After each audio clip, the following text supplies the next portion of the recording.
Okay, well, we'll get going. Hopefully more people will come and join in. Welcome today to the second in our series of SMT seminars. These the first one was really exciting, and each one is always a little contentious, so I think we'll have some interesting discussion if the last one was anything to go by. And then we're going to have another one in a little while. Actually, it'll be, I think, in April now, on math. And these are all interesting ones. So today's one is all about what is the place of activism in the science curriculum. And in the Science, Math, and Technology Center, we thought this would be a bit of a change up in the kinds of ways that we do seminars and workshops with people. And we thought, and this has proven to be a kind of nice forum. So please feel free to join in after we've been around with the participants.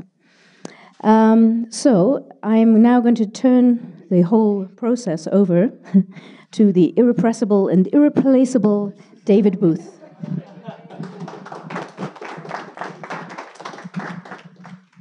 Thank you very much. I've not got much voice, but I got a microphone, so. So, what is the place of activism in the science curriculum? You can imagine my shock when I was on 2 doctoral committee exams this month, both with young women who were looking at activism in physics. Thank you very much. Having taken physics over 10 years ago in high school,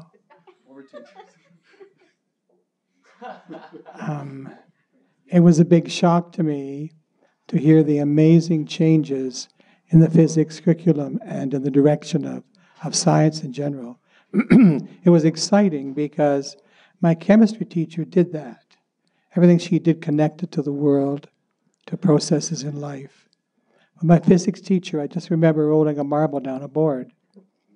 So it was very exciting to hear these young women talking about their mission with physics and with activism.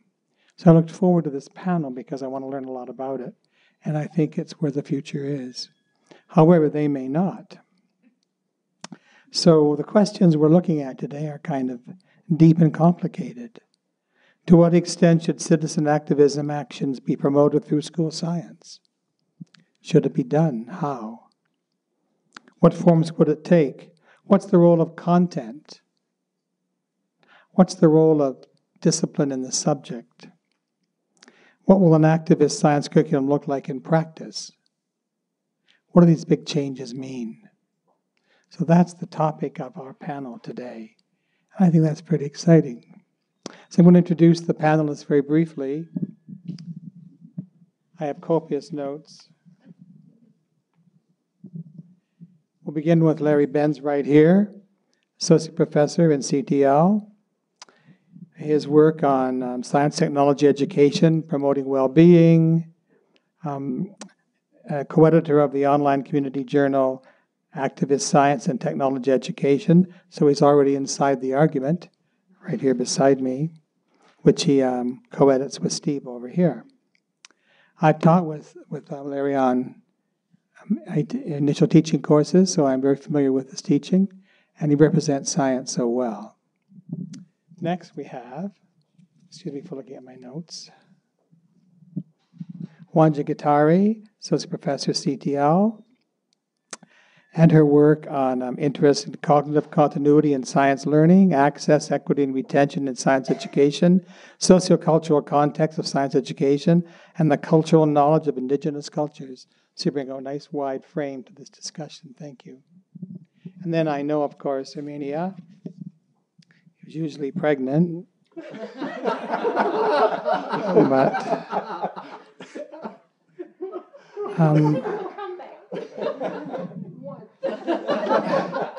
see, I didn't know science people laugh. They don't over here, but they do here.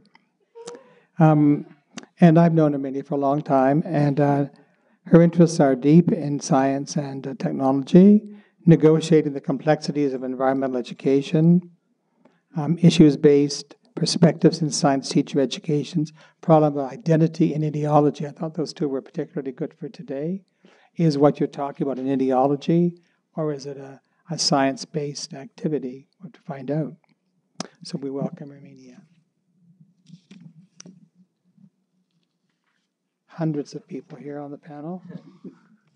We have a guest from York, which is our enemy.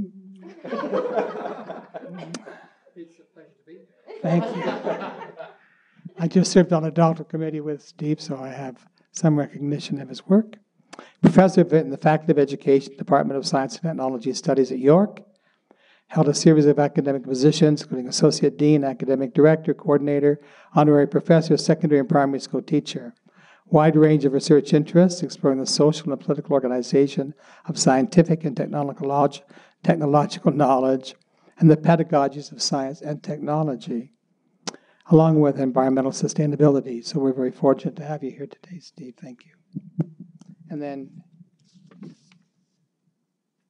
it's exciting, so much information. It's about the most erudite panel I've ever introduced in my entire life. So now we get to Jim. Jim Hewitt, I've taught with for many years, terrific guy, associate professor in our CTL department. His research interests focus on computer-supported learning environments. That's what I know best about Jim. Electronic discourse, distance education, multimedia case studies, teacher education, telementoring, online communities, and educational technologies. I taught my first couple of courses online last year, so Jim was a good model for that. And of course, he's an avid software programmer, has won awards for his applications. So we're pleased to have you here, Jim. And last but certainly not least, because you represent our student voices, Daniel Atkinson is a third-year student in PhD studies in CTL, looking at food studies, and Erminia is his advisor. How's he doing? Terrific. Okay. A nice, honest concept. And you presented last year at the Dean's Research Conference on Food Sustainability and Critical Realism. So we're pleased to have you here today, Daniel. So those are our panelists. There should be a hand. Okay. And I think we're going to let each of them give about a 5-minute presentation on their views and thoughts on this topic of activism in the science curriculum. So let's begin with Larry. Okay, oops, I guess I'll need that. You might. Yeah, might. Yeah, I'm a big defender of activism in science and technology education, as you probably know, and I think it needs to be actually vigorously promoted. In fact, it could be central to science and technology education, in my view. I think that we need to, in a sense, encourage our students to become part of an activist community within our societies. We have a very, I think in my view, a very passive society, and we need to transition into a more active one. And I think one of the major reasons for this is that actually we're under extreme threats, in my view, from a variety of potential problems for the well-being of individuals, societies, and environments that I believe are largely due to neoliberal capitalism. So I think that the problem is neoliberal capitalism. And so I would say that we are facing a number of neoliberal STSE issues, so issues relating to how science and technology interact with societies, environments, or more particularly, people with power in societies, within societies. I'm going to list a few problems that I perceive out there, and this is just the tip of the iceberg. So we have environmental problems from petroleum industries, as you can probably imagine, health problems from poorly regulated food industries, social justice issues from the mining and production of commodities in other parts of the world, let's say, and within Canada and so on. Biodiversity losses from corporations' patenting rights. We have death and destruction from military, industrial, government complexes. We have social justice issues from surveillance and a police state. We're all being watched. and so on. So this is, again, this is the tip of the iceberg. I think the number one reason why we must sort of educate people to become activists is because we're facing these many social, environmental issues. That has to be our priority. And I want to add some points related to this claim, and that is that many of these issues, to me, are about class. They're class issues. They're one about the economic and social elite accumulating wealth and well-being at the expense of the vast majority of the world and its environments. Many of the problems actually are hidden from us as we, as consumers, purchase goods that advertisers attach, to which advertisers attach positive images such as being cool, being sleek, being positive, and so on and so on. And in a sense, drawing our attention away from many of the compromises that I've just indicated. And I believe that much of the population is conditioned to accept neoliberal ideals through what is known as governmentality. You may want to look that up, and essentially cultural hegemony. Gramsci has talked a lot about this. Much of this conditioning happens in early childhood. Advertising to children is now rampant and highly problematic. So we need to, actually in a sense, that's a reason why we need to get our children early. Education needs to be the place where we start with a counter-hegemonic set of actions. And then science education itself as a field, in a sense, is contributing to neoliberalism in my view. It is serving to generate a few knowledge producers, few people who create knowledge, and a vast community of people who are essentially more attuned to accumulating ideas or accepting ideas from those in charge, in a sense. So that's one major reason. A second reason is that through activism, through actions, one actually develops deeper understanding in a variety of fields. And this is actually one of the main reasons why many people working in STSE education and socio-scientific issues education do this work. They want to deepen kids' education, but I think that needs to be considered a second goal or a goal in the background. The major goal needs to be, let's try to address these major threats that we're facing. To actually address them, for the last several years, I've been working with a project known as, well, I've been calling STEPWISE, which is short for Science and Technology Education Promoting Well-Being for Individuals, Societies, and Environments. And if you'd like to learn more about STEPWISE, go to stepwiser.ca. Little advertising there. Now, STEPWISE is a framework that organizes curriculum in a way that places actions for the common good, in a sense, at the center.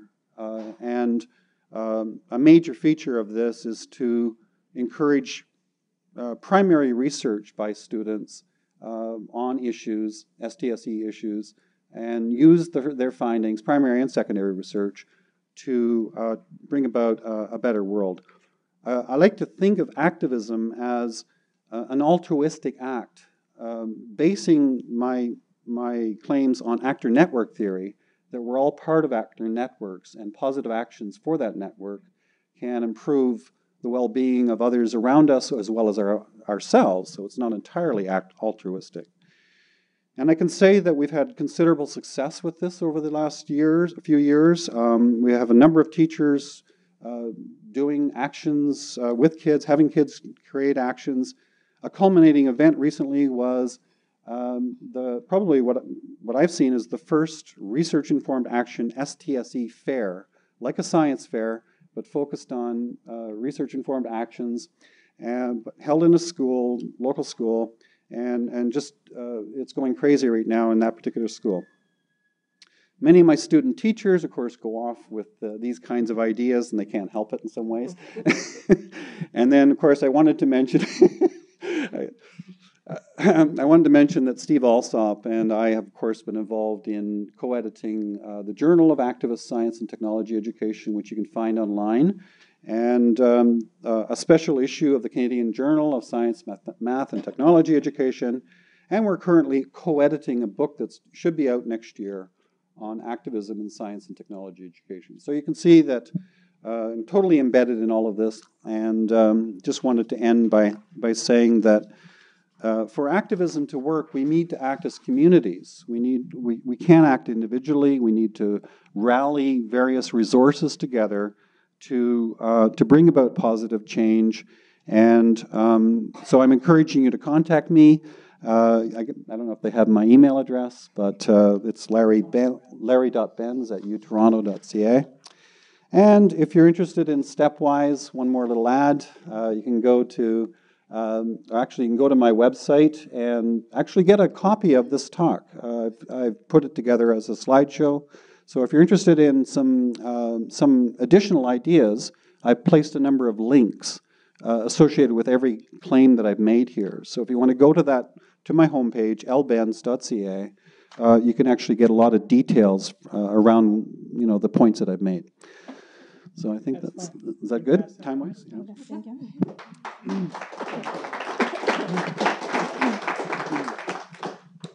Thank you. My name is Wanja Gitari, and I am coming to this discussion from the point of view of knowledge use in everyday life, considering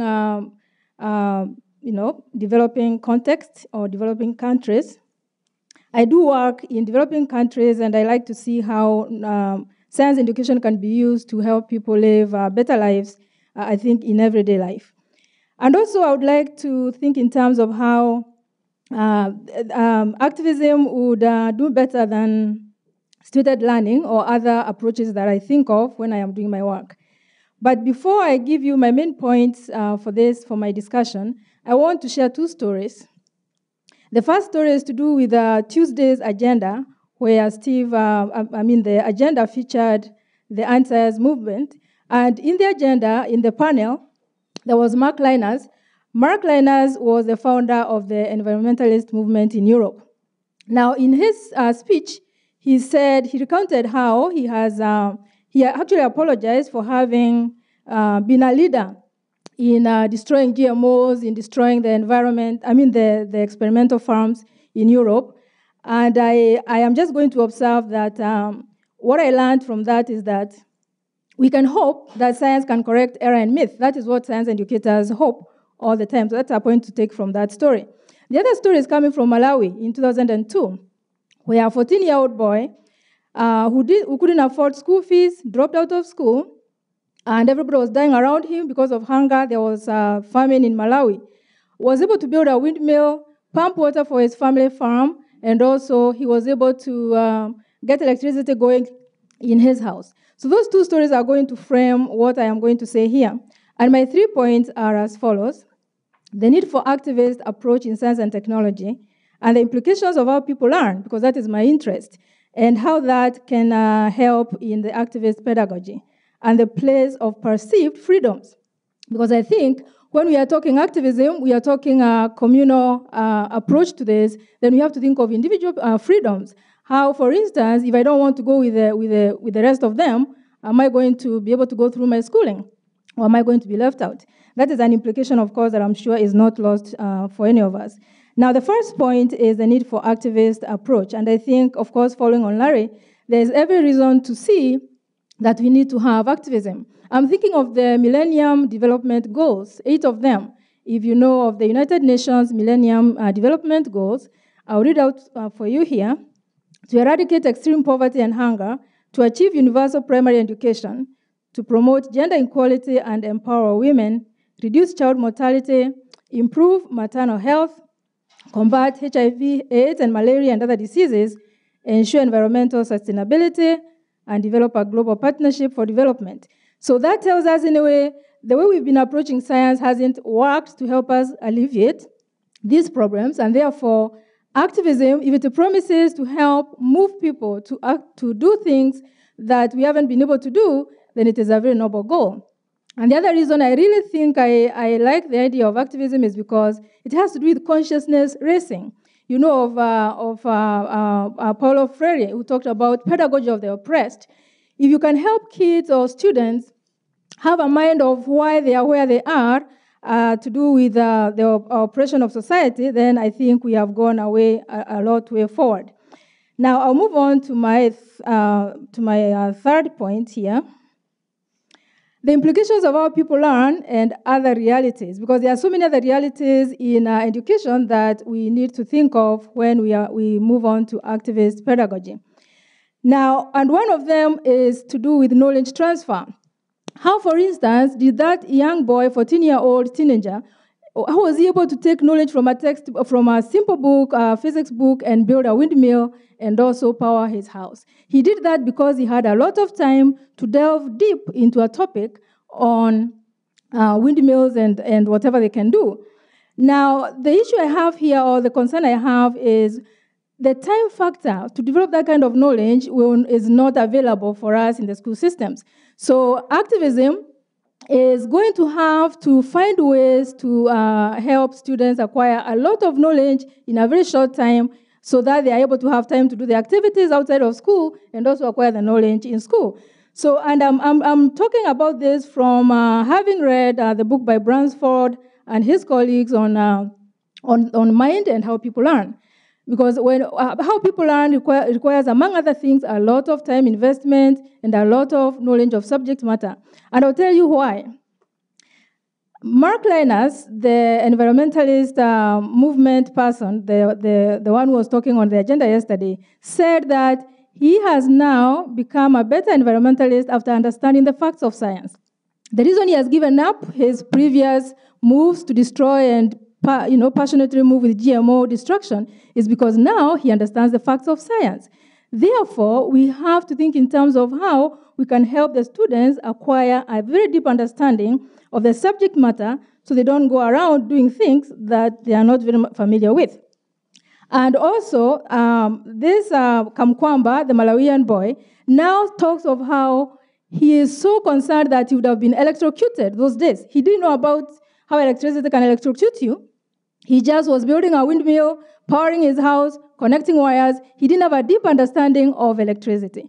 So then he was doing his activities without a deep knowledge of what electricity can do. So then again, I am emphasizing on the notion of deep understanding of the subject matter. Now, the other issues to do with learner preferences, learning style, personalities. There are some people who want to work on it individually, others are visual, others are audio. We have different learner priorities. Given the context of education, you can imagine how many learner priorities we have. We have stakeholders like parents. We have children who don't want to be involved in political affairs or objectives. We have the common standards and norms of education, how schools are structured. And therefore, activism is asking us to have a radical rethinking of the structure of schooling. And also to rethink some of the things we know about how people learn. Because maybe what I am saying here about how people learn can be disputed by the activist approach.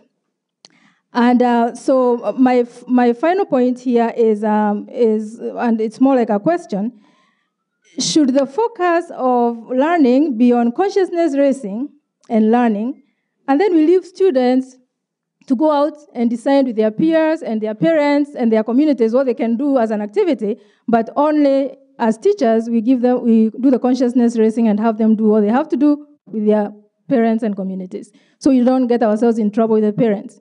My points are done. Thank you.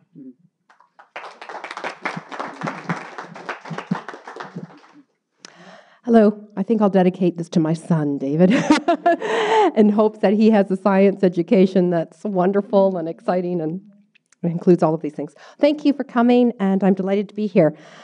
As I begin, I think I would like to speak for a few moments about my own positionality here and the work that I do.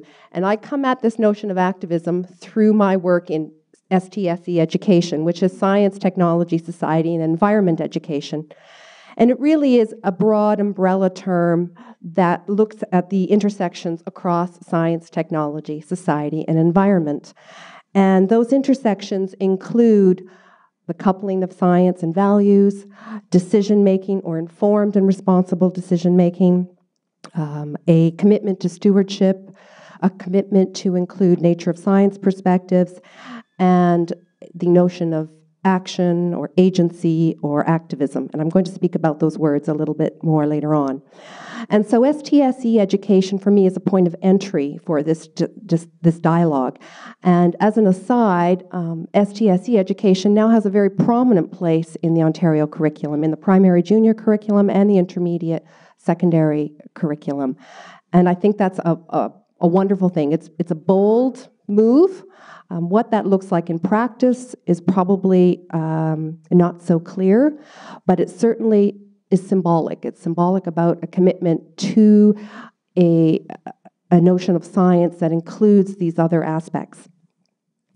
Before I begin looking at activism, I would like to step back and ask the question, what is science education for?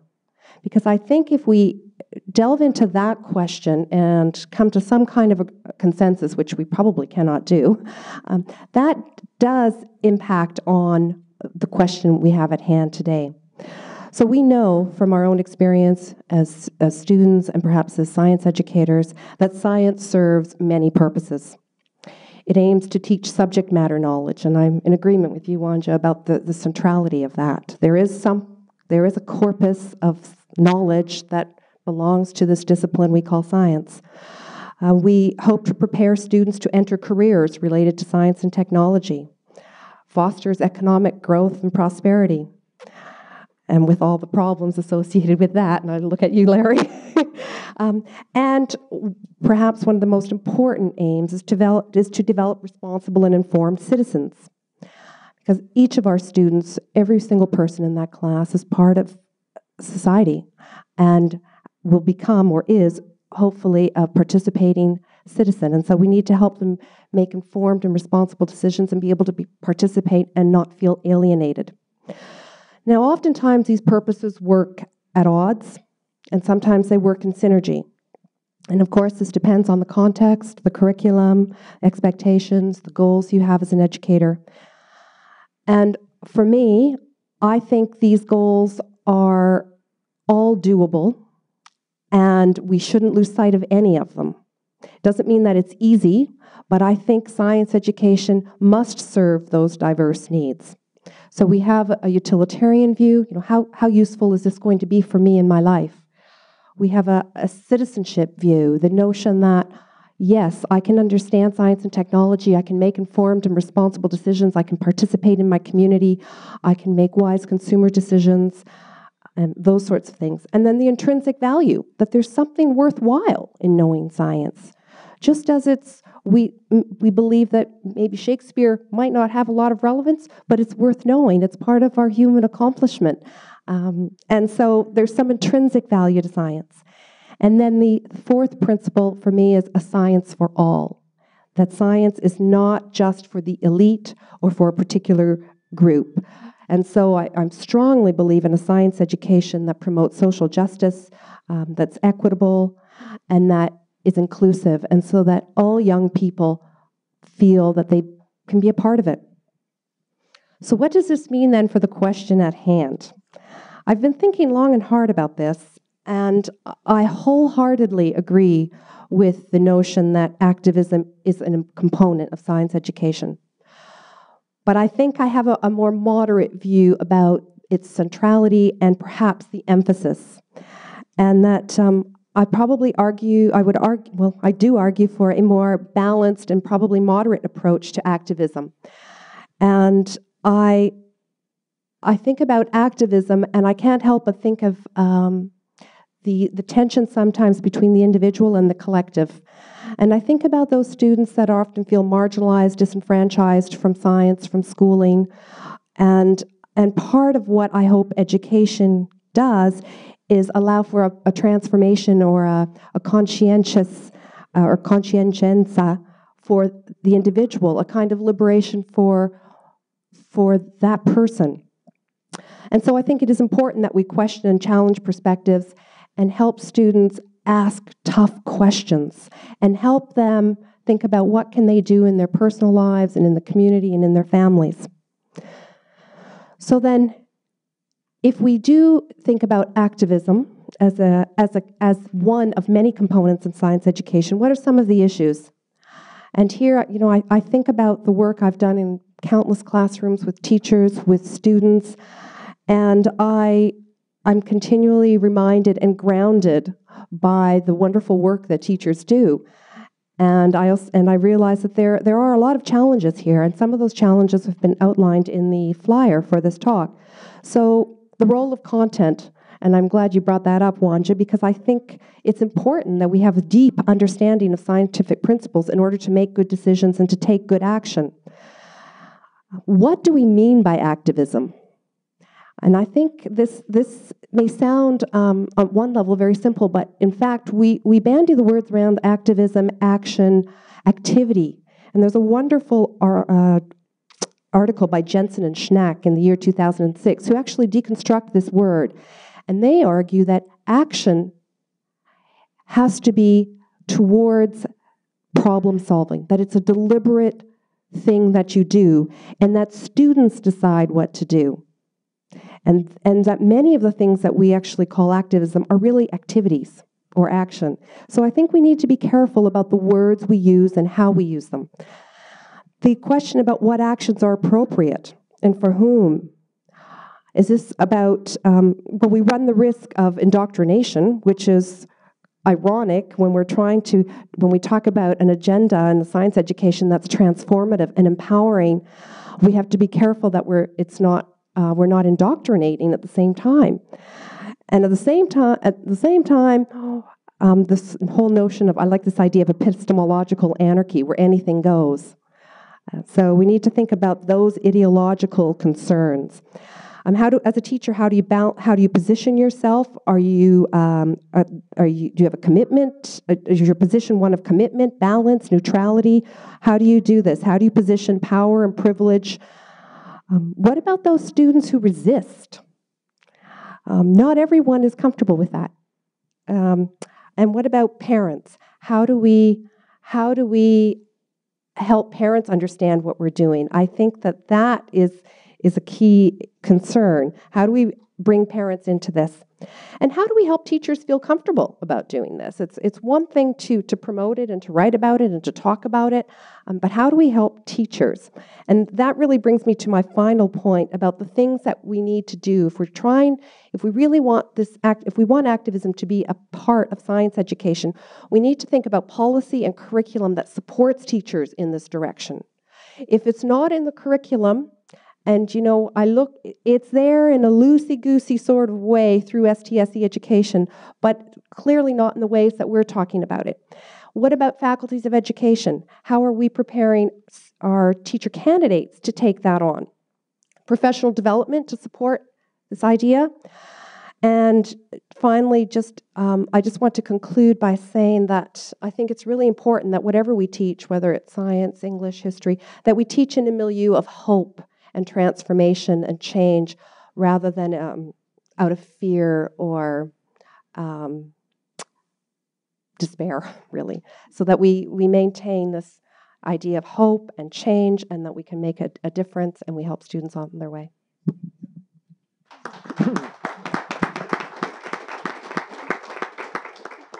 I mean, it's always good when Erminia mentions hope and then passes it to me.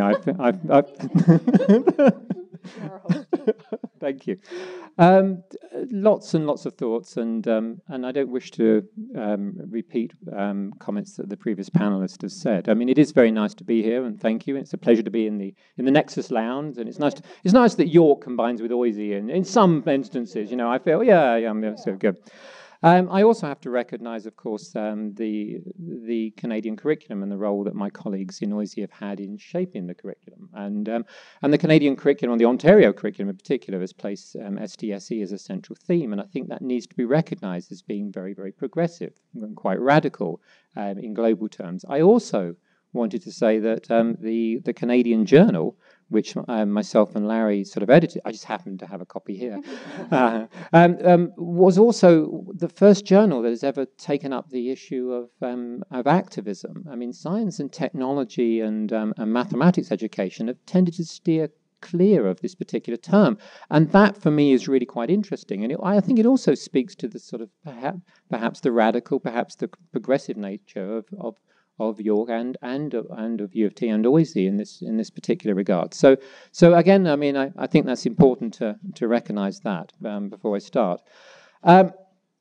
Lots of things to think about. I mean, I was that physics teacher, and I did roll my marble, and at one point I was a physics teacher teaching at a time and probably most of the other panel members as well, some of the panel members as well, grew up during the Cold War. The Berlin Wall came down in 1990, and my own science education, my own physics, I started teaching at a time when the Cold War was happening, and I was a science teacher during the day. And then I used to go on the picket line and put my leg warmers on in the evening to campaign for nuclear disarmament. And there was this uneasy relationship that I had with my epistemology, with my expertise, with my notion of study, and with my notion of citizenship and my notion as an activist. And I never quite reconciled that. And those two lived in very, very different worlds. By night, by day, I was a very, very different person. Now I think the moment is perhaps right to try to bring those things together. And I think there's lots of interesting reasons for that. And I think it speaks to a sense of the contemporary. I think questions of ecological crises, questions of distribution of wealth have punctured the civic sphere in such a way that things are now possible which in the past might not have been possible. I think the conversation of activism within science is now a very real conversation that doesn't have to become separated between questions of ideology and questions of subjects. I think broad movements within science, such as science and technology studies, have laid a pathway where they've actually started to recognize that knowledge and values need not be separated as much as they might have been in the past, where notions of politics and notions of knowledge might well be considered together. The politics of nature is a very big question. Who speaks for what? And I think science and science education and maths education is now at a position where they can begin to grapple with these questions because it is, above all else, contemporary. I also think it's controversial. Activism remains controversial in these subject areas, more so than perhaps in other subject area. And that isn't really very interesting because it offers a point of reflection. It offers a point of reflection upon the role of teachers within a democracy, upon the role of students within a democracy, the role of schools within the civic sphere. One of the questions I think we need to grapple with regarding activism is not just in terms of individuals, but it is in terms of our institutions and our institutional structures and the ways in which they may respond now to a particular moment in history, which perhaps in the past they didn't have an opportunity to, or it seemed unnatural to actually respond in that particular way. So I think the controversy that activism brings is quite liberating in a way because it helps us to reflect on our own practices, as well as this kind of notion of the activism as the spectacle, which I think one can deconstruct in a number of different ways because of its problematic nature. I think we can think about the politics of our own institutions in ways now, perhaps that we haven't in the past, the politics associated with the micro and macro politics of our particular institution, and raise questions such as how we might, as teachers, as science and technologies teachers, as youth, as schools, we might elbow our way into the democratic processes. I deeply, now, maybe this has changed, but now I wonder about people who think that we are too scientific, too educational, too good to act, to embrace our roles and responsibility regarding ours and others' future.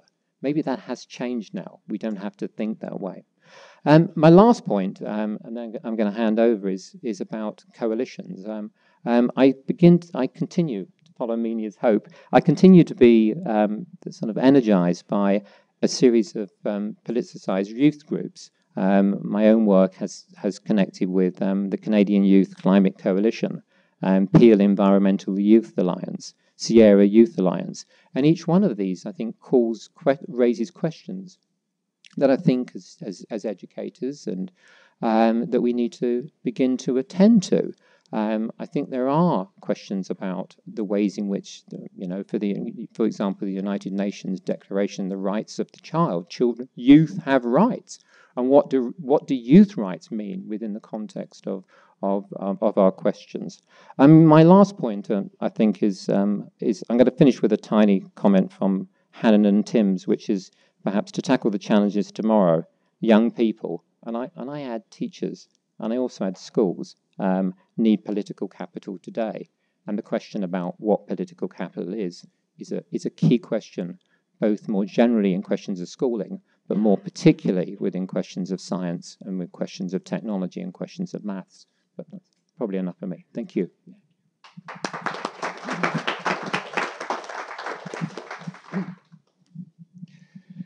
Thank you very much. And I just want to say it's a real honor to be on this panel with these scholars who I've known for quite a while, but I've never been particularly a science educator myself. I think I was picked to provide an outside voice, so I'm going to try to do that today.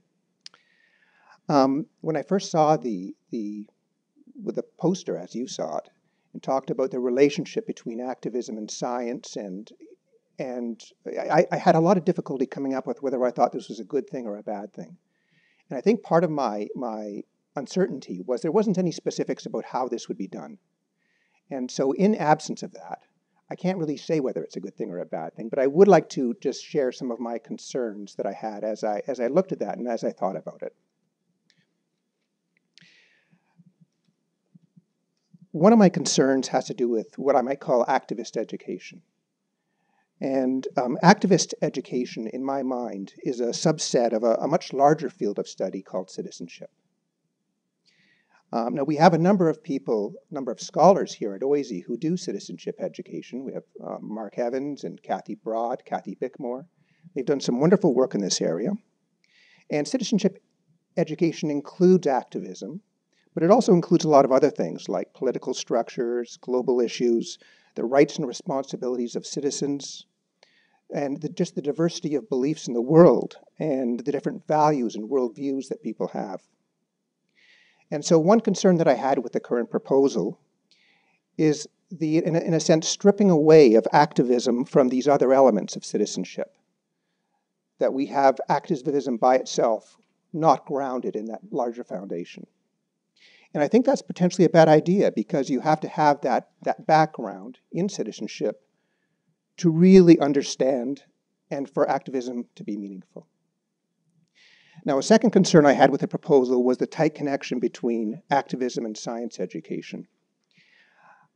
Science is important, and there are a lot of really important activist issues related to science, such as global warming, and Larry mentioned a whole bunch. I mean, and I agree with those. But there are many other issues that have little or nothing to do with science. So, for example, recently we had a lot of talk in Canada about our treatment of Aboriginal peoples. There have been issues about same-sex marriage.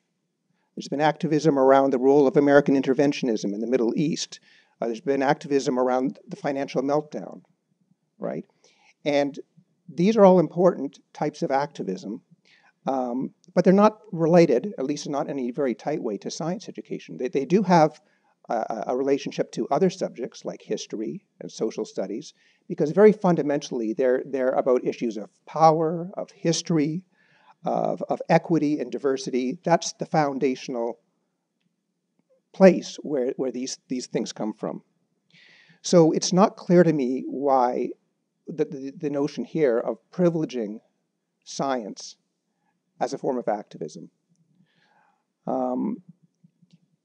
I think it makes more sense to view activism as part of a more coherent cross-curricular strategy for citizenship education. And certainly that's something that Mark Evans and Kathy Broad in their document, they came up with kind of a blueprint for citizenship education and elementary education. That was one of the things that they recommended, a cross-curricular approach. You don't have to be a scientist to be an activist. You don't have to do science to be an activist. It's perfectly fine to be an activist without science education. Now, from a science education perspective, I have a few other concerns, but related concerns.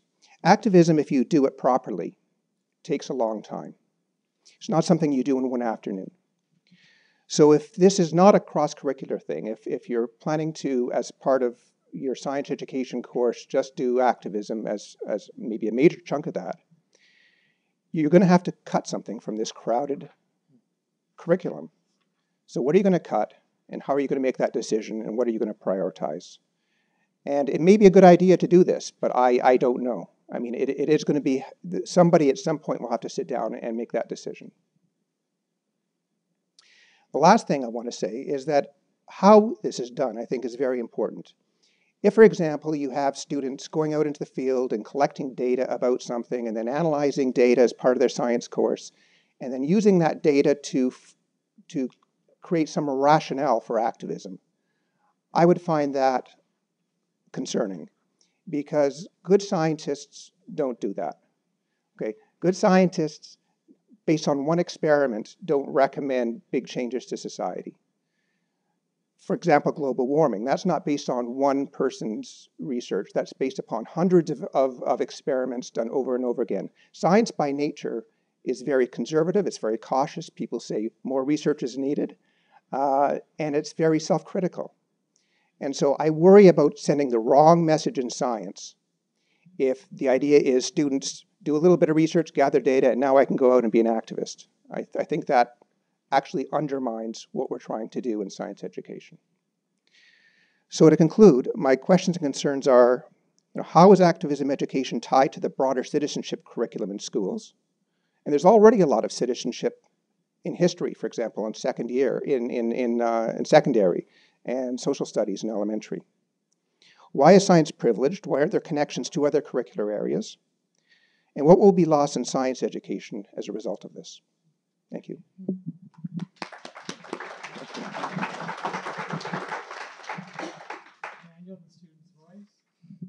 Thanks. I just want to start by thanking everybody for coming. Thanks to the SMT group for holding this, and OISE for hosting it as well. Thanks, Dave, and panelists.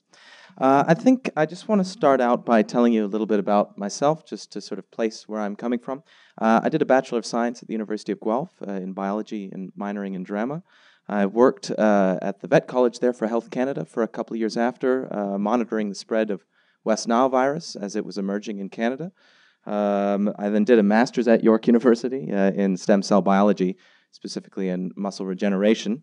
And I worked as a lab tech out of York for 2 years after that as well.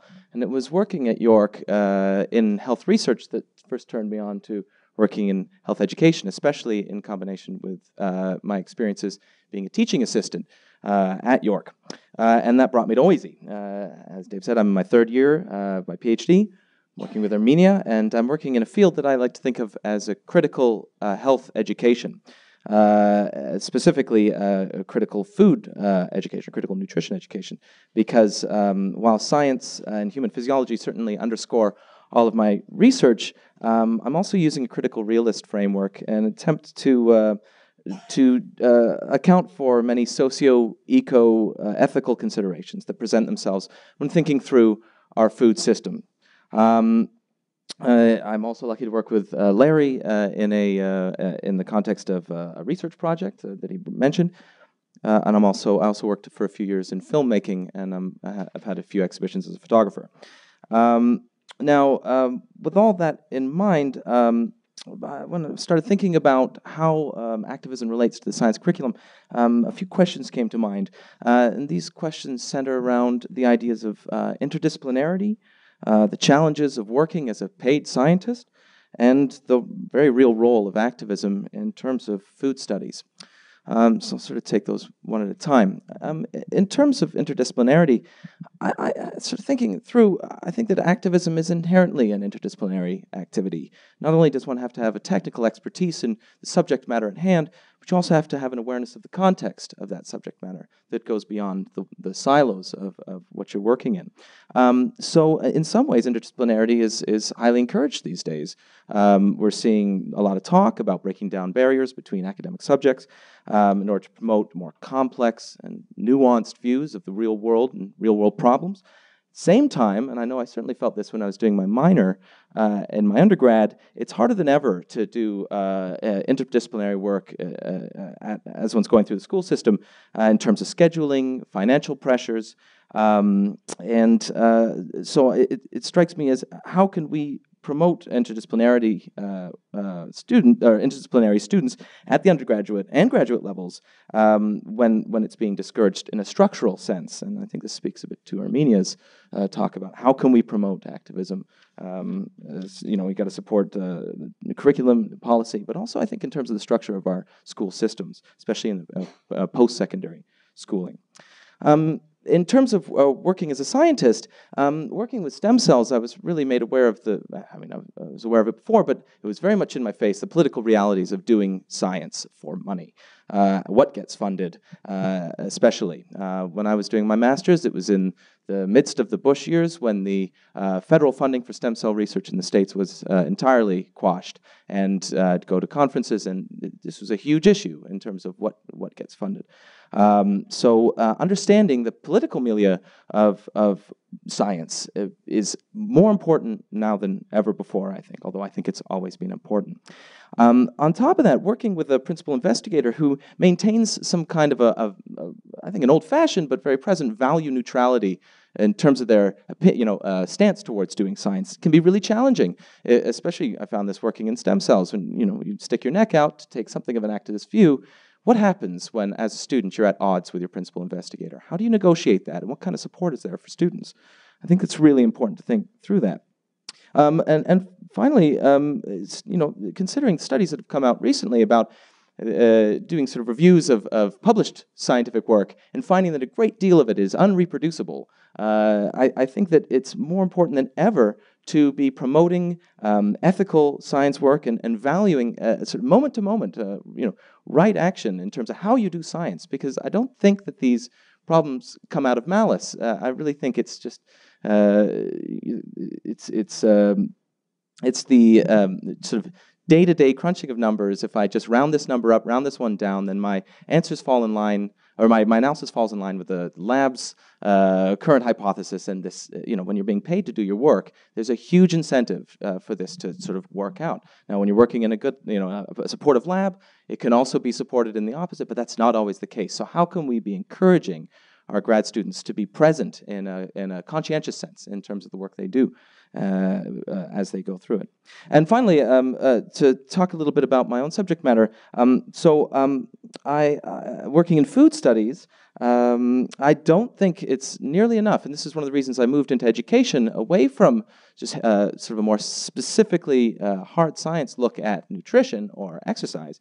I don't think it's enough to be learning just about nutrition when gathering and interpreting and implementing understandings are fraught with ethical complications.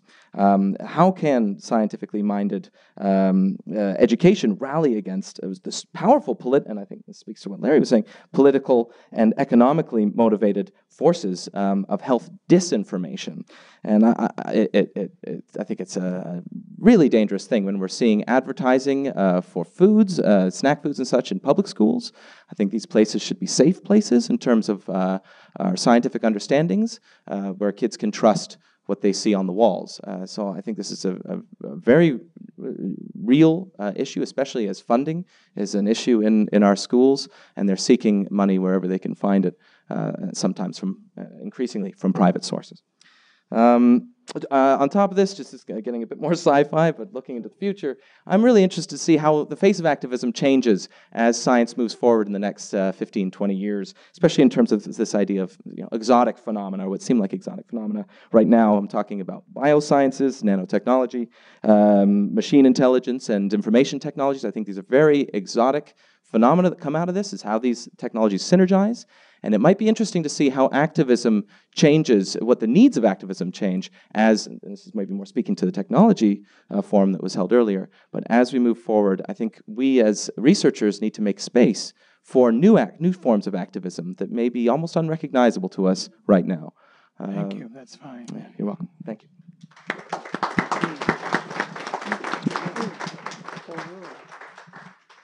Well, you've heard actually some very amazing points. As I sat here, I thought this is worth coming for, just to hear these 6 really quite deeply felt thoughts and observations on this complicated issue. And I thought each panelist presented quite a unique picture of their interpretation of the topic. So I think we'll move to the audience. Can we do that? And see what questions you have from the audience now for our panel. There's a microphone right there that Cheryl's looking after. Who would like to come up and ask a question about the general panel or about a specific person? Take your time, don't rush.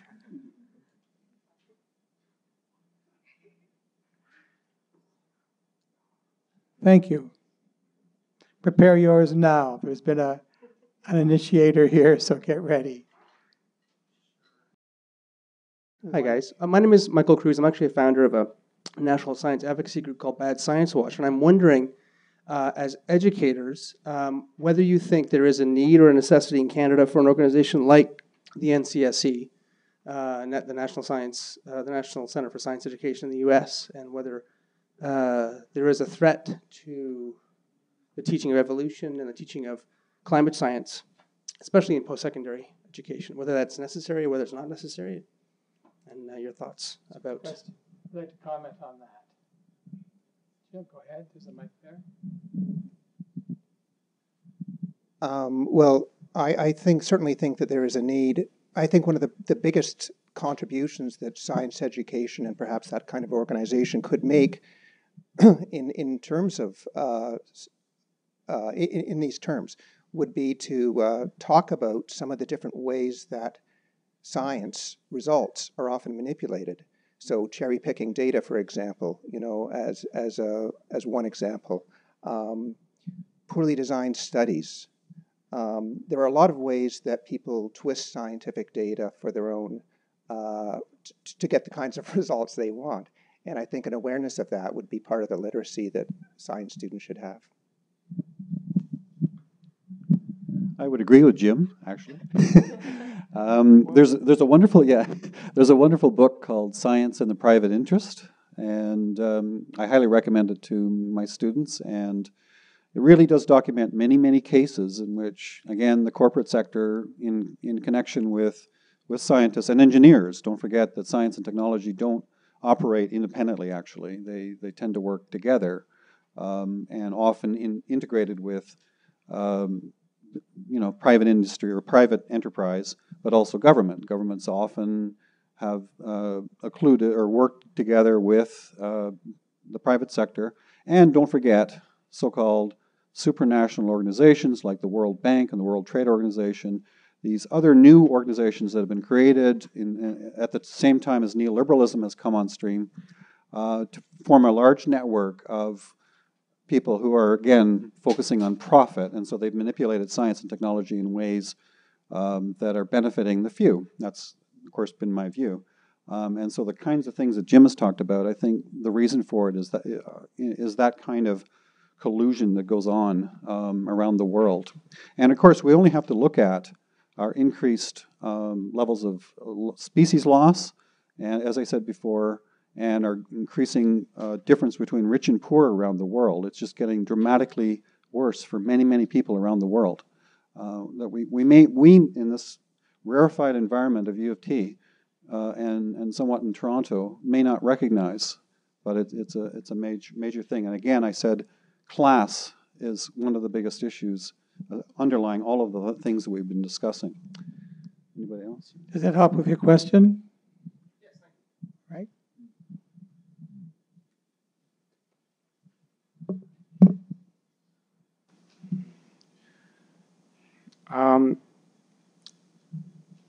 I appreciated the comments about activism being only one part of citizenship, because I have trouble even calling myself an activist, even though I'm involved in all kinds of public activities.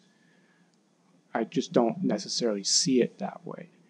But I think the most interesting part was if I was going to fit into activism anywhere, it would be the unrecognizable parts, particularly the things that were just mentioned as being unrecognizable. And I think they're unrecognizable as activism for three reasons. One is the subject matter.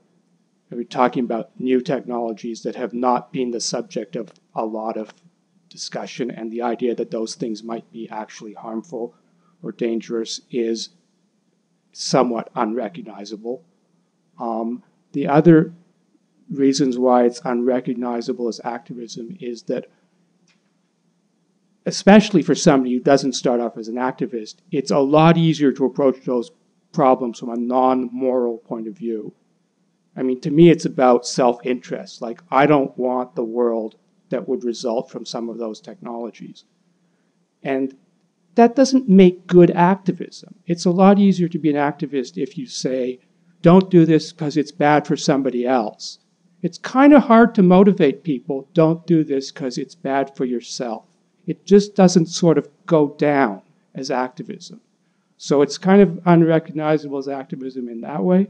And lastly, it's kind of unrecognizable because it's a criticism of science and technology as a project. So it's not like a lot of activism that uses science to criticize the goings on in society. This is about criticizing science and technology as a project of society. Thank you. Who would like to comment? Do you want to do it, Daniel? I think your points are really well taken. I think there's a real tension between, especially moving into the future, between kind of a modernist project of technological solutions to current problems and encouraging people to have very personal stakes in how they think through their future actions and their current actions. That's something that I think we're increasingly wrestling with, and I don't know that we're really talking about it enough. And I think that in terms of approaching things from a non-moral position, it's funny you should bring that up. When I think of the environmental crises going on and my role in it, it is, I think, most useful to think of it from a suicidal point of view. That when I can engage with it in a very personal, almost biological way, then a new instinct kicks in, one of self-preservation. I think that gets complicated, as much as I believe very strongly in communal living and values and thinking about the many. We are social beings, strongly so, and I think that's really important. I think that when we relate to these, especially ecological challenges, from an almost an animalistic point of view, and see ourselves as essentially holding a gun to our own heads, and something can kick in to say, "Take that gun away from my own head," and I don't want to live in this, as you said, this world that has this that is like this. I do think that increasingly we should be taking very personal, almost organismic stakes in how we relate to environmental issues. I think that it's too susceptible to counter-marketing attempts to appeal to social and sort of interpersonal relationships with these crises. It's too easy for someone to say, well, I can say, well, this is going to affect all these people in these terrible ways, and then someone counters that by saying, yes, but it will affect these people in these positive ways. So the message is lost, the impetus is lost for change. By keeping it inside myself, almost coming out of my own DNA, I can push through those powerful forces that are telling me that there is no problem here and that the status quo is acceptable. Yes, thank you for bringing up those points. And I just want to speak to the third one for a moment, which was the point you made about the criticism of science and technology as a project. And I think you raise an excellent point, and something that is captured in the NOS literature, or the nature of science literature. And it's really incumbent on us as educators to help people critique science. We need to move away from this idea that science is somehow the authority on a subject, and that there's a particular way of doing science. And we need to help our students and each other engage in an analysis and critique of science and its history and its practice. And really, in many ways, that's the kind of precursor to activism, because in activism, we are assuming that there is some problem that we are working towards or trying to solve or trying to engage with. And that, embedded in that, is a critique of science and technology. So thank you. And that certainly has found its way into curriculum, at least in policy. And I think we all agree in that. Thank you. Go ahead. Hi. Something, Jim, what you were talking about sparked me to think, because I really believe in activism in science, and so I was trying to think of when you were talking about what you'd cut out and things like that. I was remembering, actually, when I was a grade 5-6 teacher, when it was actually this, how we were really trying to deeply understand concepts around survival, adaptation, evolution, that activism came out of that. And I'll just quickly just say, like, kids were studying animals on islands. That was what we were doing in science. So they were looking at animals in Madagascar, Borneo, the Galapagos. So they started to really, I'm not going to say they got a deep understanding. They had initial understandings because they were in grade 5 and 6. But then also at the same time, we were doing mock parliament because we had to study government. And we were, setting up roles and teaching them about government, and they were MPs. And then somebody brought in current events, because we also had a program that we did current events. And so a couple of the kids brought in that there was a change to the Species at Risk Act, I think in 2000, the year 2000 or something like that. And they got really worked up in the current events talk because of what they had learned in science about the importance of habitat for the survival of species. And this change from the Conservative government was going to reduce habitats. And so they became these activists. Like, I hadn't planned for them to be activists, but it grew out of that. And so I didn't know if that's what you were talking about or if you could respond to that. Yeah, I think that's a terrific example. I mean, because in large part because you're not just talking about science. It spanned a good chunk of your curriculum. You had social studies in there. You had talked about parliament, and so I think I'm looking for a more holistic view of activism that is grounded in a number of things. The other thing I really like about your example is that it came from the students, and so one of the things that worries me about some of this is the potential for, say, a teacher to subvert the process and use the class as activists for his or her own political ends. So how do you avoid that? And so for me, having it come from the kids is critical. It's a good story.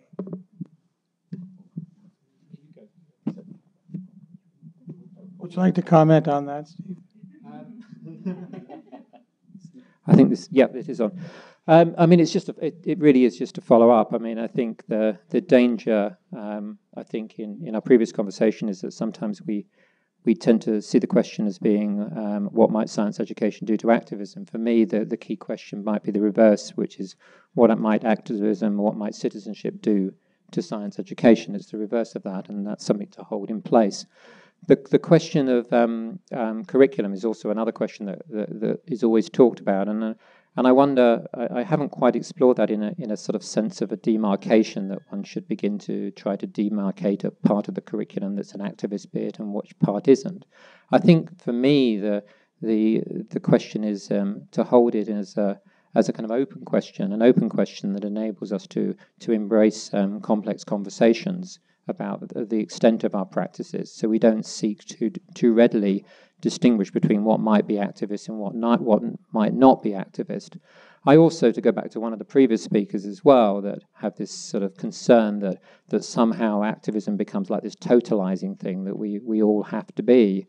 And I think it's quite interesting to take it up as being a concept that different people identify with, and to respect it because of those who identify with it, but also to recognize that there are some things that it isn't perhaps engineered or geared towards, and other things that it is. So that's, yeah.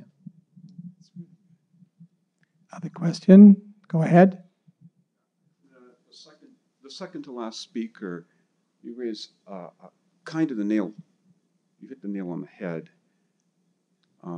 How can a teacher be activist? And you really implied abuse the students to some extent by foisting their own opinions or their own agenda or their own pet project onto students. That's an extremely important question for all teachers to be asking. The reality is most teachers don't even ask that question. And the reality is, in the structure of education that we have in this country, it's opposed to practically everything that all the panelists have actually spoken about. It's opposed to what you're actually saying and doing. it's not interested. The public is not interested in human rights. The public is not interested in theoretical, academic-oriented, deep studies. They're not. They're interested in money and jobs. Give my kid a good education so they get a higher paying, stable, secure job, which is okay, that's fine. That's the reality that every single teacher, whether they're activists or not, works with. So my question to the panel is, if you're a good teacher and you know what the reality of what you're dealing with in the local community and the student demographics from which the school or the institution that you're teaching in, and you want to motivate your students and you want to open doors and you want to reach probably the minority of students, if they even exist in the students that you have, to, you don't have to think like this. There's an alternative way. But you're also aware that your principal, superintendent, and school board trustee could not care less. You're aware of that. How would you, if you were a classroom teacher, how are you going to, on a regular routine or day-to-day basis, be an activist science teacher in, say, the secondary panel in particular, with adolescents, not so much the younger? And how would you, if any of you were a secondary teacher in this province, how would you tackle that when you know that the community and the structure is not only indifferent, but opposed to a very strong activist slant? I guess I'm the one. Yeah, I recognize that, and that's why I said we're embedded in a cultural hegemonic environment. All the structures are oriented in a way to use science and technology education, use science and technology, fields of science and technology, to benefit the relative few. Now, obviously, everyone, as you said, people need to live in that environment. We all do, I do, et cetera, et cetera.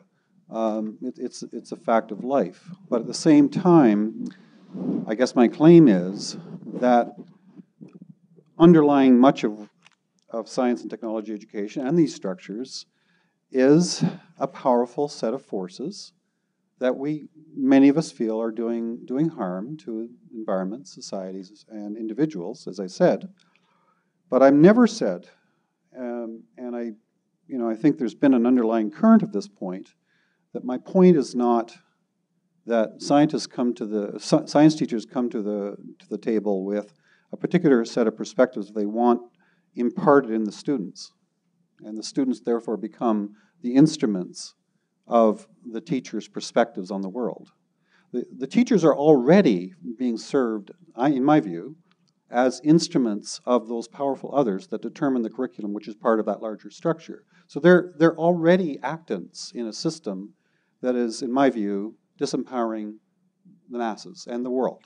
And so what we're saying is, let's have a counter view, but let's let students make choices for themselves in community situations where we're not saying every individual makes these decisions. They make it in collaborative ways, and that's the way decision making is made in societies, generally speaking, except for those very few at the top in terms of their control of capital and culture. And I mean, I've lost my train of thought on the next point, but that's my reaction at that stage. Anybody else?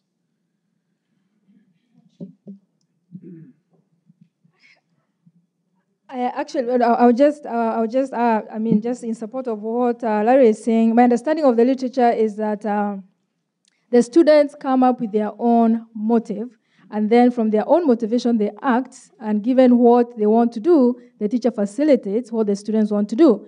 So if there is an environmental problem in the area, for instance, it is the students who come up with that kind of a view because their consciousness has been raised. The teacher has helped them see that there's a problem.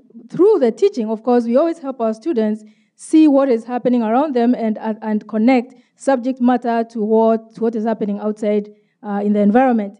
So then the students come up with their own idea, and then the teacher facilitates. In that case, then the teacher is not to have any agenda in terms of what kind of things should be taken up. I think that's my understanding of the literature.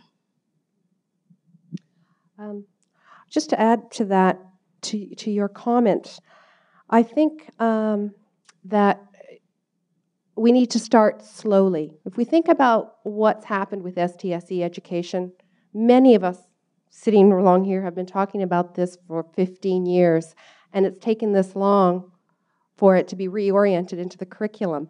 And maybe we don't want to wait 15 or 20 years, but I think we have to start slowly, and we have to keep moving with this message.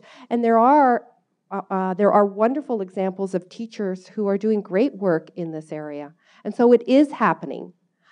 I certainly don't want to suggest that it happens on a day-to-day basis. I think there are things that need to be done that don't always have an activist kind of perspective. If you're teaching chemistry and you get to the periodic table, well, atomic mass and atomic number aren't that exciting, but it is part of what we teach. And so for me, it's about thinking about where it's appropriate and where it makes sense, and also about modeling. Who are we as individuals? We spend a lot of time with our students, in many cases, more time than parents do with their own children. And so who are we as human beings? What kind of modeling are we conveying to them? So I guess starting slowly, modeling, and moving forward.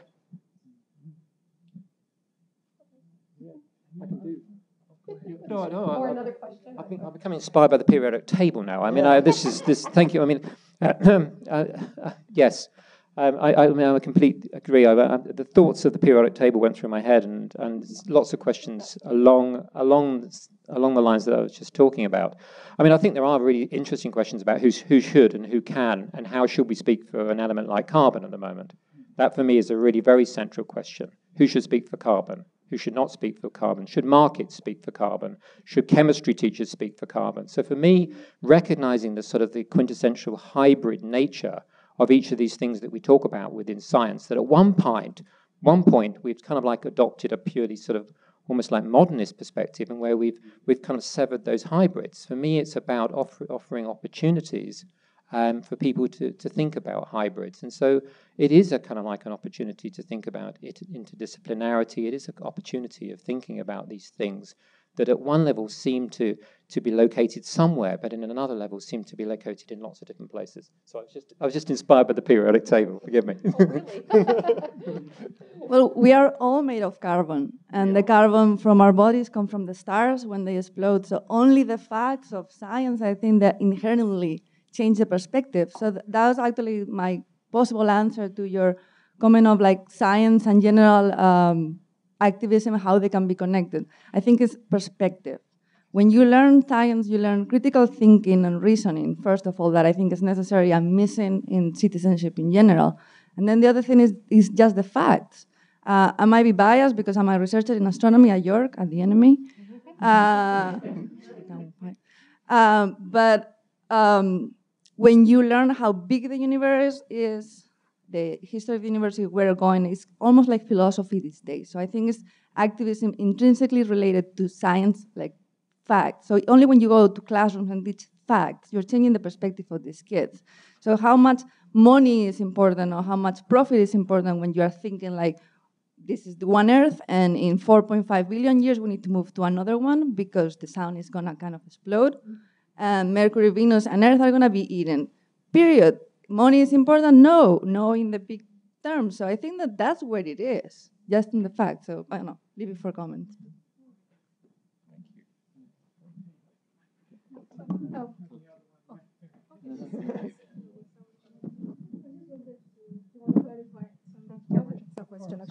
Actually, this is a question I'm asking as I'm pretending I'm in the audience. I need clarification. And I think this is mainly Steve and Larry. I'm asking this. Is there an ideological underpinning, a political ideological underpinning for activism, or for activist pedagogy? Because I don't know, we might be talking about activism, but are we talking about one kind of activism or activity? Could Larry or Steve please clarify that? If I understand your question, I mean, an ideological perspective I've been using with this is communitarianism. It's again, it's and based on actor network theory, but it's a recognition that we're all part of actor networks. We're all part of networks. And Steve talked about hybridity. Each individual is a complex made up of all those actants that are around us and affect us. And I think in a sense, activism will, because actor networks are dynamic systems. There's no one point in time or no entity that one can speak of. This is a post-structural view. Therefore, actions can be, in a sense, anything that the collective actor network determines. So it's not, again, that goes back to what I was saying before. It's not for us to determine as educators. It's for the actor network to determine.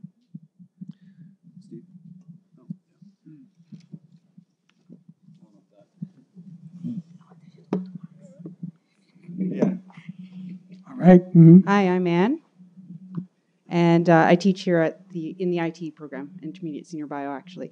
And I have two comments, two things that struck me. I think our curriculum needs to be revised a little. It is good that STSC is up at the forefront, but having taught with STSC up at the forefront, I don't think that's been embodied. And I just think that even the choices of the strands that have been made don't lend themselves to deep discussions in terms of STSC, activism, and so on. So the topics themselves, teachers can skirt around the issues and take a very neutral stance on them without going deep into the issues.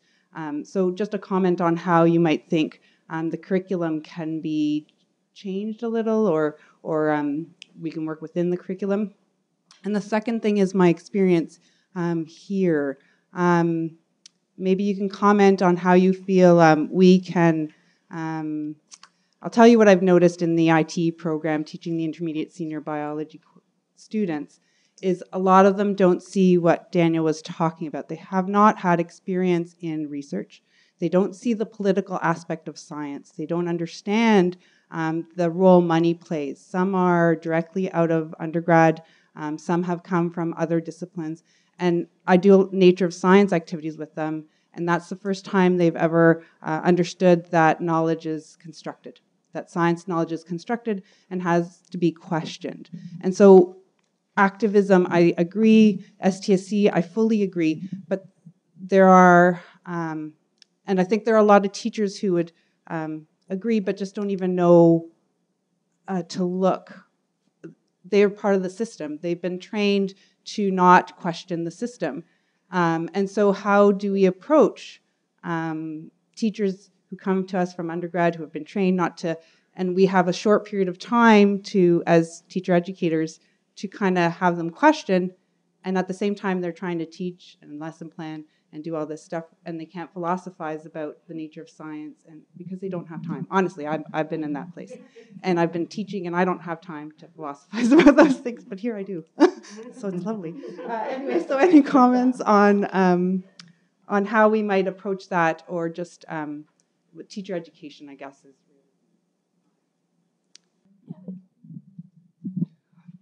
Just one quick idea might be through a case study, of a very effective way of combining these elements in a science class. I think part of the problem is that because these students haven't experienced that in their own education, that they can't visualize what an alternative might look like. So that would be one suggestion.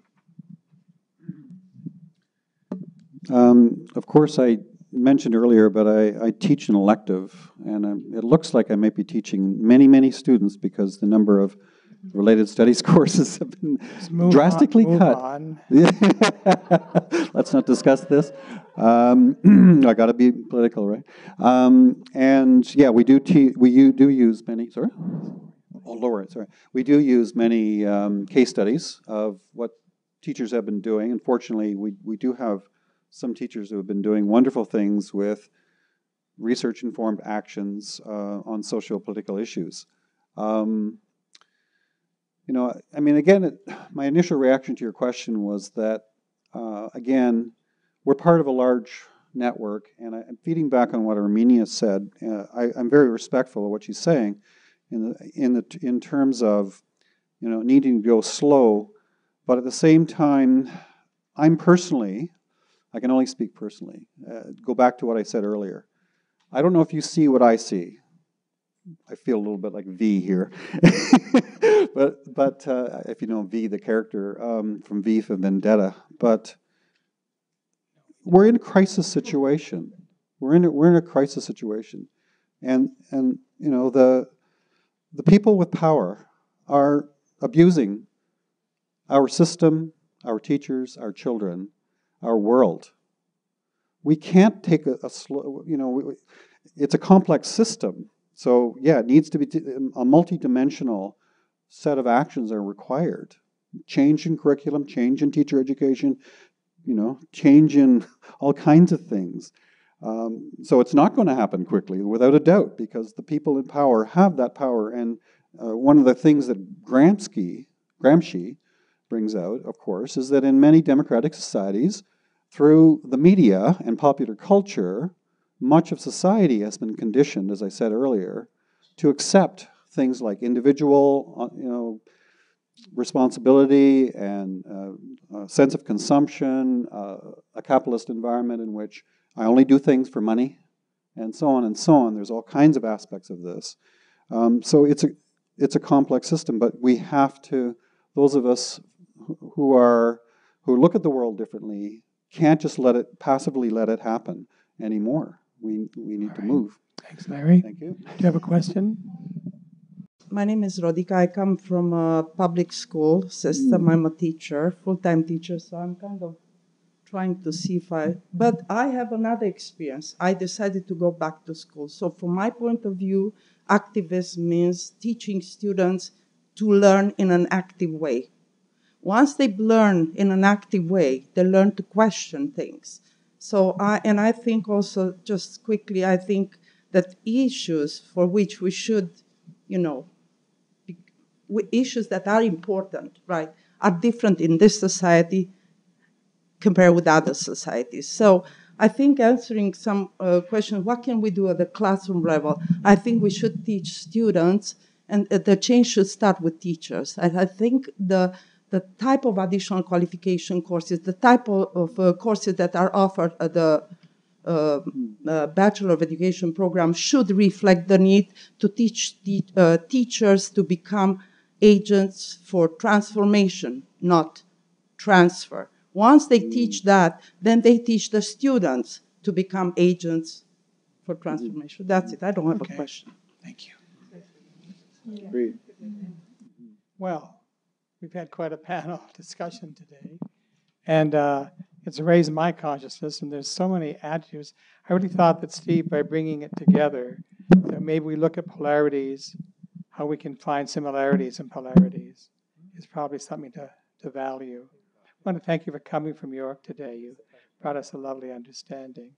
These are strong people. Give them a hand, would you?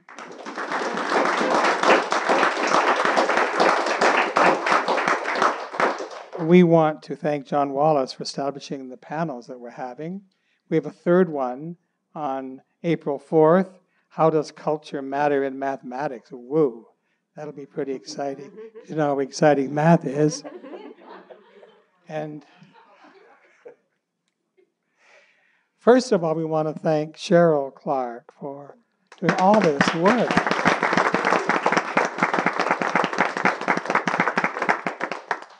Cheryl, good work. And we want to thank our panel. Thank you very much, everyone. Thank you. And thank you for moderating. Thank you very much.